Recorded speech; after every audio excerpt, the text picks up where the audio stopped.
Hello one and all, this is Soulful Lordy, James Bullock, once again with another video game first impressions. This time around, the Callisto Protocol for the PlayStation 4, PlayStation 5, Xbox One, Xbox Series X and S, and PC. The Callisto Protocol is a survival horror action adventure game that has you playing as Jacob Lee, a cargo transporter who happens to crash on this moon called Callisto after an invasion or an attack on infiltration of his ship. Now, there is no explanation initially as to why Jacob is arrested because he hasn't done anything visibly wrong. It becomes pretty obvious very quickly when everything falls apart in only the second chapter of the game, which is about 25 minutes into the story, that the prison that he is located on, the Callisto moon that he is located on, is actually housing prisoners that are being used for experimentations. And these experimentations have caused infections. Infected prisoners have now become monsters and are attacking not only the ship, but anything that is alive and not like them. It must be stated initially that the Callisto Protocol looks absolutely gorgeous.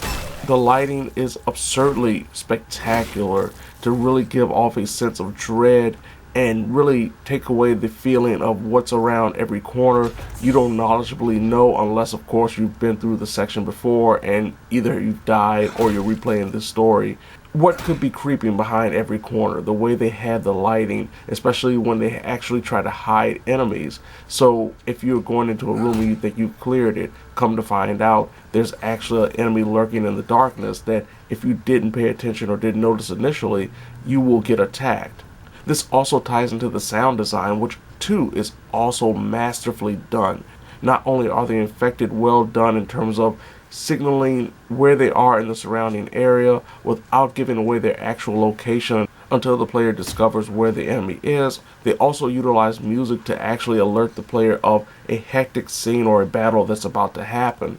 So from an atmospheric perspective, this is a wonderful experience that is really second to none this generation by providing all of the aesthetics needed to truly create a survival horror experience in the same vein as, of course, Dead Space, which it is being compared to because of the co-developer being one of the co-creators of the original Dead Space games.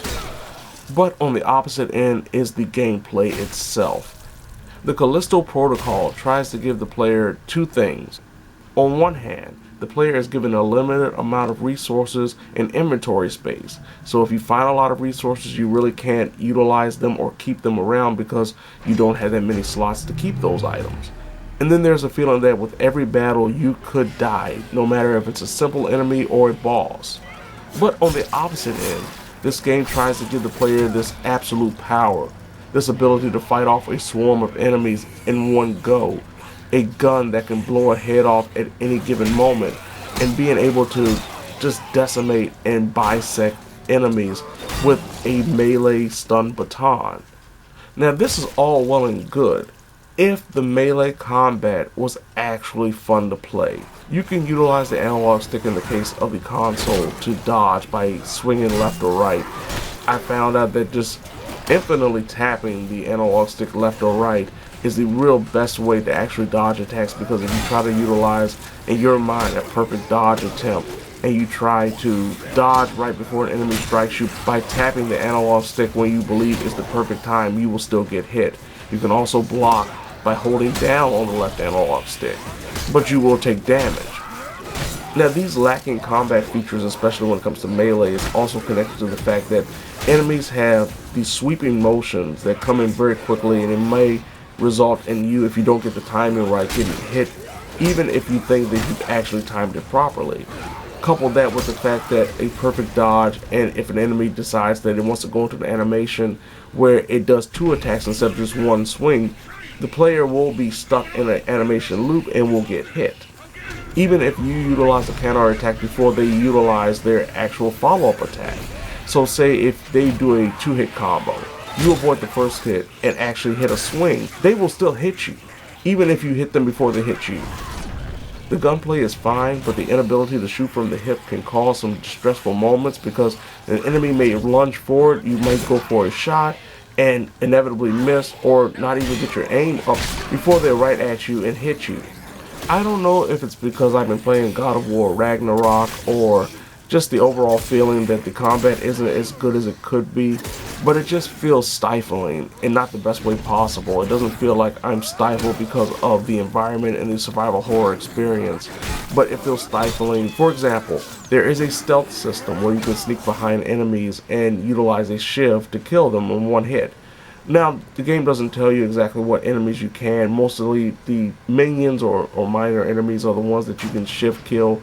But it doesn't tell you that some of the bigger enemies, even though they're not the big boss or mini bosses, can't be shift killed. So you may sneak behind them thinking you can get a kill, and come to find out you're not. You're exposed and it results in your death.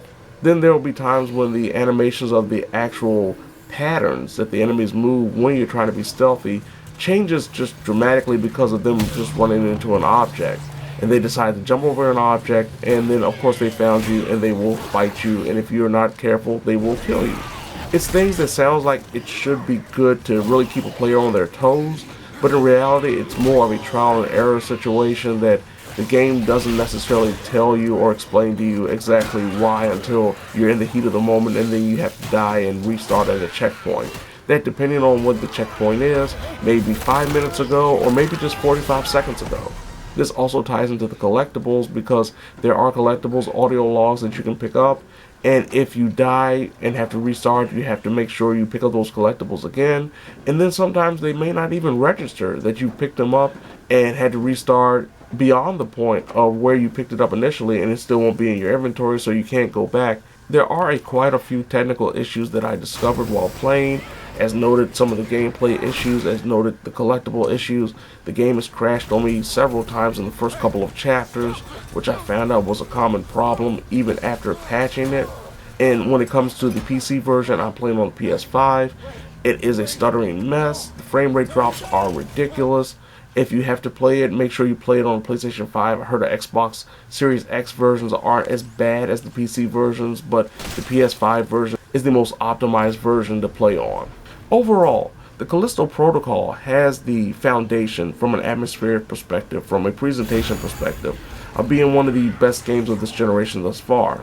But the gameplay itself is so lackluster and so just underwhelming, especially when you consider that there are a lot of games that have done it better, including Dead Space, where they are able to mix that feeling of limitation when it comes to resource management and the actual action, that it feels like it's blended together a lot better than what it is here.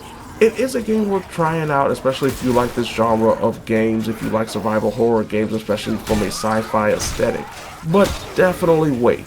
Wait for it to go on sale, wait for a bunch of patches, especially if you're not playing on PlayStation 5, to ensure that you have the optimum experience, because right now it's not in good shape from a stability perspective, and it needs some ironing out, and it's best just to wait until it gets ironed out, and then try it out for yourself a little later on. And I believe New Game Plus is going to drop around February, so if you're going to pick it up, probably wait until New Game Plus, because from what I've seen thus far when it comes to upgrading items and abilities, it's very lacking. So having New Game Plus and being able to really take advantage of what you work so hard to craft or upgrade will be a lot more beneficial in a second playthrough than it would be as it is now, where you just have to restart the game and decide, I want to do this different type of build that may or may not be beneficial in the long run. So there you have it. This has been so full lordy. James Bullock, once again with another video game first impressions. The Callisto Protocol for the PlayStation 4, PlayStation 5, Xbox One, Xbox Series X and S, and PC. So if you don't mind, I have to go start up this generator to power up this lift, all the while being bombarded by enemies that just so happen to hate physics. And my character doesn't like gravity or physics either. And as I bash them in the heads and they bash me back, I guess I'll have no choice but to say, oh lordy.